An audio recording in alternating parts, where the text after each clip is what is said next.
देखिए math and trigonometry में square matrix के अंतर्गत हमने लास्ट वीडियो में सीखा था एमडी टर्म, है ना, ध्यान होगा आपको अच्छी तरह से। और आज हम सीखेंगे M molt formula. M molt की फुल फॉर्म होती है मैट्रिक्स मल्टीप्लिकेशन। और ये क्या काम करता है? ये एक मैट्रिक्स को दूसरे मैट्रिक्स से मल्टीप्लाई कराता है।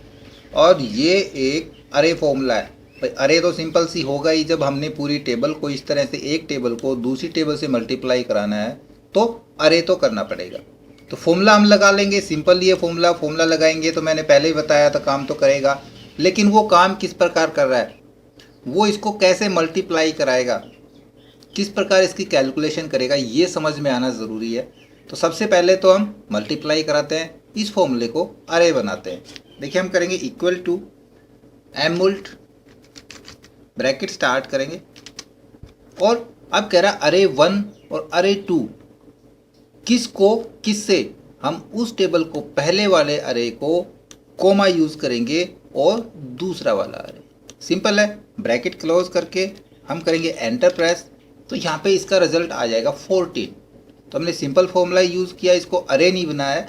अरे कैसे बनाएंगे, जब हमने इसको सब जगह चाहिए तो हम इसको सभी को सेलेक्ट करेंगे, वापस F2 प्रेस करेंगे अपने कीबोर्ड से, फॉर्मूला एडिटिंग मोड पे चला जाएगा। और अब हम करेंगे control shift and enter press करेंगे, तो आप देखोगे इसने इस टेबल को इससे मल्टीप्लाई करा लिया और ये हमारा आंसर आ गया। अब मैं इसका हल करके बताऊंगा, लेकिन उससे पहले मैं इस मल्टीप्लिकेशन का कॉन्सेप्ट समझाता हूँ।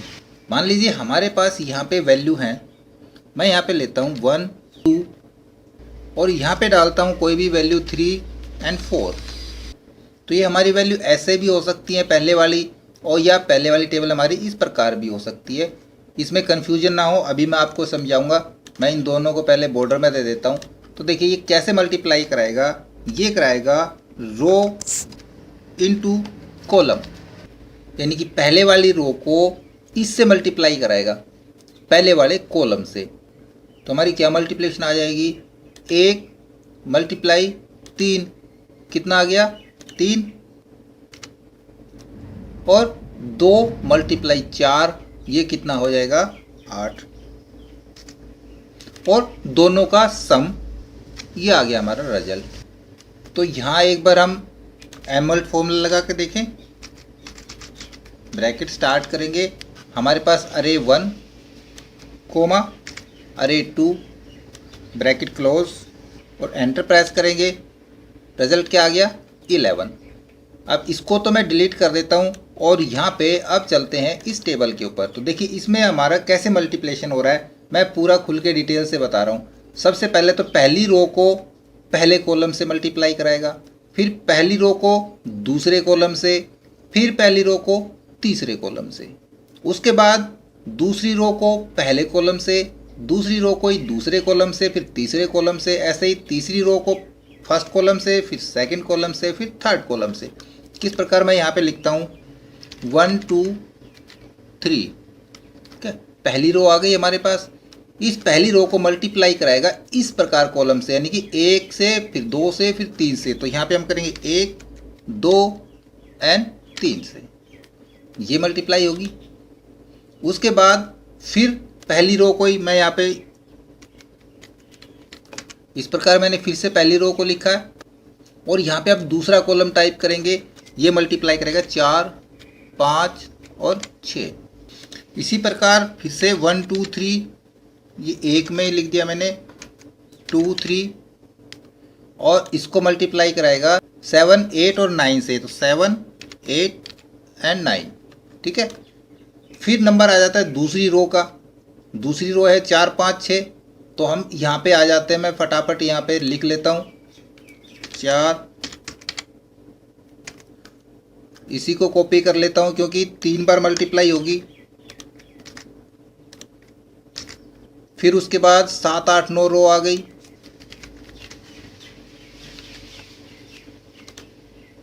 इसको भी कॉपी कर लेता हूँ।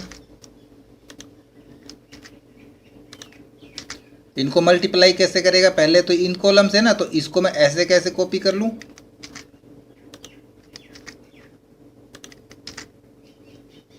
अब सीधा सीधा इनका मल्टीप्लाई होगा, हम करेंगे इक्वल टू ये सेल मल्टीप्लाई दूसरा सेल एंड एंटर। आ गया 1 1 जा 1। इसको हम इधर कॉपी कर लेंगे राइट साइड में, सभी का मल्टीप्लाई हो गया। इसको मैं कॉपी कर लेता हूँ और सब जगह रख देता हूँ। ये फॉर्मूला सभी जगह पेस्ट हो जाएगा।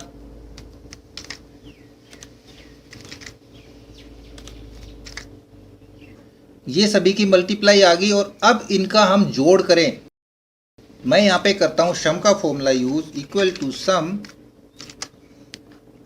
और किसका सम करना है हमने, इनका सम करना है सभी का। जो मल्टीप्लाई आ गई उसका ब्रैकेट क्लोज करके एंटर प्रेस करेंगे तो देखिए रिजल्ट आ गया हमारे पास। इसको मैं बोल्ड कर देता हूँ और कलर भी दे देता हूँ, ठीक है। तो अलग से 14, देखो पहले सेल में 14 नज़र आ रहा है। इस सम को हम कॉपी करेंगे यहाँ से और इसको सम करते हैं, पेस्ट करेंगे तो देखो दूसरे का 32, फिर से पेस्ट करेंगे, फिर से यहाँ पे आके पेस्ट करेंगे, फिर से पेस्ट करते हैं।